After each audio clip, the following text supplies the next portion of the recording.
සාමාන්‍ය මේ වගේ කාලෙක ජීවත් වෙන මිනිස්සෙක් විදිහට AI ගැන මොනවද දැනගන්න ඕන කියලා කතා කරන වීඩියෝ සීරීස් එකේ අලුත් වීඩියෝ එකක් එක තමයි ඔයාලා එකතු වෙලා ඉන්නේ. ඉතින් ඔන්න අපි ක්‍රමයෙන් අපේ ඩිස්කෂන් එක ජෙනරේටිව් AI කියන තැනට එනකන් අපි පහුගිය වීඩියෝ එකේදී අරගෙන ආවා. සම්පූර්ණයෙන්ම අපි කතා කරනවා මේක කොහොමද හැදිලා තියෙන්නේ, මේකේ මොනවද අපි දැනගන්න ඕනේ, මොන වගේ ලේයර්ස්ද මේකේ තියෙන්නේ කියන එක අපි කතා කරනවා. ඉතින් ඒකෙදි ඔයාලට සම්පූර්ණයෙන් ජෙනරේටිව් AI කොහොමද හැදිලා තියෙන්නේ සහ මේකෙන් වැඩක් ගන්නවා නම් මොන වගේ ඒරියාස්ද අපි ෆෝකස් කරන්න ඕන කියන එක මම මේ වීඩියෝ එකෙන් ඔයාලත් එක්ක ෂෙයා කරනවා. ඉතින් මේ දවස්වල ගොඩක් කතා බහකට ලක් වෙන දෙයක් තමයි මේ ජෙනරේටිව් AI කියලා කියන්නේ. එහෙම නැත්නම් Gen AI කියන්නේ. ගොඩක් අය මේක පාවිච්චි කරාට මේක ඇතුළේ ක්‍රියාත්මක වෙන්නේ කොහොමද කියලා හරියටම දන්නේ නැහැ. ඇත්තටම Gen AI කියන මේ තාක්ෂණයේ ප්‍රධාන ලේයර්ස් පහක් තියෙනවා. ඉතින් ඒවා තමයි පළවෙනි එක Spartach models, platform, agent and අවසාන එක Gen AI powered applications. ඉතින් මෙන්න මේ layers පහේ තමයි මේ සම්පූර්ණම generative AI කියන එක තියෙන්නේ. ඉතින් ඒකේ මෙන්න මේ පහ ගැන අපි සරලව මේ වීඩියෝ එකේදී කතා කරමු. ඉතින් මේකේ අවසාන ලේයරකින් අපි පටන් ගමු. මේකේ තියෙන්නේ මේ අන්තිම එක තමයි applications කියලා කියන්නේ. හරි. කියන්නේ Gen AI powered application. ඉතින් ඔයාලා ගොඩක් වෙලාවට දන්න පාවිච්චි කරන දේ තමයි මේ පස්වෙනි layer එක. Gen AI වලින් බලගන්නුණු ඇප්ලිකේෂන්ස් තමයි මේකේ අපිට බලා ගන්න හම්බෙන්නේ. ඉතින් මේක තමයි අපිට ඒ කියන්නේ යූසර්ස්ලට පේන නැත්නම් යූසර්ස්ලට ඉන්ටරැක්ට් කරන කොටස සරලම කිව්වොත් AI එකේ ෆ්‍රන්ට් එන්ඩ් එක.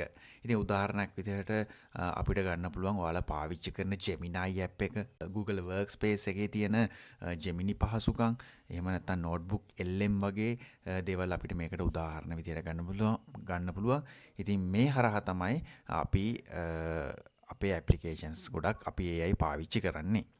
හරි. ඊළඟ එක තමයි හතරවෙනි එක agents. ඉතින් ඊළඟට තියෙන එක් කොම්පොනන්ට් එක තමයි agent කියලා කියන්නේ.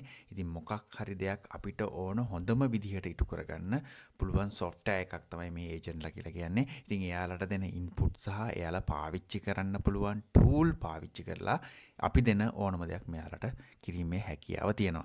ඉතින් මේ layer එකේ තියෙන විශේෂත්වය තමයි මේක ස්වයංක්‍රීයම ක්‍රියාත්මක වීමේ හැකියාවක් තියෙනවා. ඒ කියන්නේ අපි කියනවා මේක automate වෙලා තියෙන්නේ. right? ඒ කියන්නේ automation විදිහට තමයි මේක වැඩ කරන්නේ. නිතරම මිනිස්සෙකින් අහහා ඉන්න නැතුව Tamanට ඉලක්කයක් තියාගෙන ඒවා සක්සස්ෆුල් කර ගැනීමේ හැකියාවක් මෙන්න මේ ඒජන්ට්ලට තියෙනවා. ඉතින් ඒජන්ට් කෙනෙක්ට පුළුවන් ඕනම අවස්ථාවක් විශ්ලේෂණය කරන්න, එක එක ටූල් පාවිච්චි කරන්න සහ තීරණ ගන්න, නිකම්ම මොඩල් එකකට විතරක් කරන්න බැරි ස්ටෙප් ගණනාවක වැඩ මේ ඒජන්ට්ලට එකපාර කරන්න පුළුවන් හැකියාවක් තියෙනවා. ඉතින් උදාහරණයක් විදිහට ගත්තොත් එහෙම මොකක් හරි මාතෘකාවක් ගැන ගැඹුරින් හොයලා බලන්න කිව්වොත් එහෙම අපි ඩීප් රිසර්ච් කියලා කියන්නේ අන්න ඒ වගේ දේවල් මෙයාට කිරීමේ හැකියාව තියෙනවා. ඊට පස්සේ කෝඩ් එකක තියෙන මොකක් හරි ප්‍රශ්නයක් හොයන්න කිව්වොත් අපි හිතමු software එකක් හදද්දි මොකක් හරි කෝඩ් එකක අපිට ප්‍රශ්නයක් තියෙනවා. ඒක හදලා දෙන්න කිව්වොත් මෙයාට ඒවා ට්‍රබල් ෂූට් කිරීමේ හැකියාව තියෙනවා. ඒකට ඒවට හොඳ සොලියුෂන් දීමේ හැකියාව තියෙනවා. එහෙම නැත්නම් එක දිගට ක්‍රියාත්මක වන ක්‍රියාදාම ගණනාවක දේවල් එකපාර ප්‍රොසෙස් කිරීම නැත්නම් එකපාර ඩිසිෂන් ගැනීමේ හැකියාව මෙන්න මේ ඒජන්ට්ලාට තියෙනවා. ඉතින් අපි මේකට උදාහරණ ගත්තොත් එහෙම අපිට ගන්න පුළුවන් කස්ටම් ඒජන්ට්ලා ඉන්නවා, කෝඩ් ඒජන්ට්ලා ඉන්නවනේ. ඊට පස්සේ ඩේටා ඒජන්ට්ලා ඉන්නවා. මේ වගේ විවිධ වර්ගයේ ඒජන්ට්ලා අපිට බලා ගන්න පුළුවන්. එතන ඊළඟට ගත්තොත් මෙතන platform කියන එක තමයි අපිට බලා ගන්න හම්බෙන්නේ. අපි පොඩ්ඩක් මේක skip කරලා අපි මේ model කියන එක කතා කරමු. ඉතින් මේ model කියන එක කතා කරද්දී මේක හරියට ඒජන්ට්ලාගේ මොළය වගේ. ඒ කියන්නේ AI model එක ගත්තොත් එහෙම ඒජන්ට් කෙනෙක්ගේ මොළයක් කියලා අපිට කියන්න පුළුවන්. මේ model එකේ තියෙන්නේ අති විශාල දත්ත ප්‍රමාණයක්. ඒකේ තියෙන දත්ත ට්‍රේන් කරලා තියෙන්නේ. ඉතින් මේකේ සංකීර්ණ ඇල්ගොරිතම්ස් තියෙනවා. ඉතින් මේ දත්තවල තියෙන රටා, ඒ කියන්නේ පැටර්න් සහ රිලේෂන්ෂිප් මේ මොඩල් එක ඉගෙන ගන්නවා. ඒ ඉගෙන ගත්ත දේ නිසා තමයි මේ මොඩල් වලට පුළුවන් වෙන්නේ අලුත් දේවල් නිර්මාණය කරන්න, භාෂා පරිවර්තනය කරන්න, අපි අහන ප්‍රශ්න වලට උත්තර දෙන්න සහ තවත් ගොඩක් දේවල් මේකේ මේ මොඩල්ස් වලට කිරීමේ හැකියාව තියෙනවා. ඉතින් ඊළඟ තමයි මේ ඉන්ෆ්‍රාස්ට්‍රක්චර් කියලා කියන්නේ. ඉතින් මේ හැම දෙයකම අත්විවරම තමයි ඉන්ෆ්‍රාස්ට්‍රක්චර් එක. ඒ කියන්නේ යටිතල පාසුකම් කියලා අපි සිංහලෙන් කියනවා. ඉතින් ජෙනරේටිව් AI එකටත් අවශ්‍ය මූලික කම්පියුටින් රිසෝස් ටිකක් අවශ්‍ය වෙනවා. ඉතින් මේ ලේයර් එකේදී අන්න ඒ දේවල් ගැන තමයි කතා කරන්නේ. ඉතින් මේකට අපිට ෆිසිකල් හાર્ඩ්වෙයාර්ස් ඕන වෙනවා. ඒ කියන්නේ අපි භෞතික දුරාංග කියලා කියනනේ. ඒ කියන්නේ අපිට සර්වර්ස් වගේ දේවල් ඕන වෙනවා. GPU ඕන වෙනවා. TPU ඕන වෙනවා. ඉතින් මේ වගේ ගොඩාක් දේවල් අපිට ෆිසිකල් ඩිවයිසස් වගේ දේවල්, ෆිසිකල් රිසෝසස් වගේ දේවල් ඕන වෙනවා. ඉතින් මේ AI මොඩල් සහ ට්‍රේනින් ඩේටා ගබඩා කරන්න සහ රන් කරන්න අවශ්‍ය සොෆ්ට්වෙයාරත් මේකට අයිති වෙනවා. ඉතින් මේක නැතුව මේ කිසිම දෙයක් වැඩ කරන්නේ නැහැ. මේ ඔක්කොම එකතු වෙලා තියෙන්න ඕනේ. ඊට සම්තිමේද අපි ස්කිප් කරපු ප්ලැට්ෆෝම් කියන එක කතා කරමු. ඉතින් මේකෙදි මේ ප්ලැට්ෆෝම් ලේයර් එක තියෙන්නේ අපි කතා කරපු මොඩල් සහ ඉන්ෆ්‍රාස්ට්‍රක්චර් කියන ලේයර් දෙකටම උඩින්. හේතුව තමයි AI ඩිවලොප්මන්ට් එකකට, ඒ කියන්නේ AI නිර්මාණයකට අවශ්‍ය ටූල්ස් සහ ඉන්ෆ්‍රාස්ට්‍රක්චර්ස් අපයන්නේ මෙන්න මේ ප්ලැට්ෆෝම් එකකින්. ඉතින් මේකෙන් අපිට API, ඊට පස්සේ දත්ත කළමනාකරණය හැකියාවන්, ඊට පස්සේ මොඩල් ඩිප්ලොය කිරීමේ ටූල් වගේ දේවල් මෙන්න මේ ප්ලැට්ෆෝම් එකෙන් තමයි අපිට ලබා දෙන්නේ. ඉතින් ප්ලැට්ෆෝම් එක තමයි සිස්ටම් එකේ කොඳු නාරටිය වගේ තියෙන්නේ.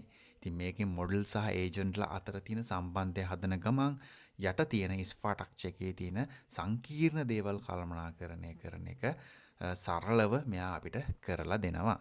ඉතින් මේකේ තියෙනවා මේ පැටර්න් එකක්. ඒ කියන්නේ මේකේ තියෙන ස්ටෙප් බයි ස්ටෙප් ප්‍රොසෙස් එකක්. ඒකේ තියෙන infrastructure, model, platform, agent and application. හරි.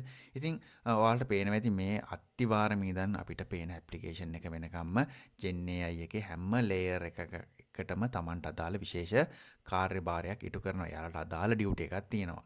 මෙන්න මේ වැඩ අපිට කරගන්න. ඉතින් ඔයා දන්නා මේ විදිහ මුළු ලෝකෙම AI රිවොලූෂන් එක තියෙන්නේ. ඉතින් හැම බිස්නස් එකකටම හැම ආයතනයකටම මේ AI වල නීඩ් එක දැන් දැනিলা තියෙන්නේ. ඉතින් මේ AI කන්සල්ටේෂන් එක දෙන්න මේ AI ගැන දන්න එක්ස්පර්ට්ලා ඉන්න ඕනේ.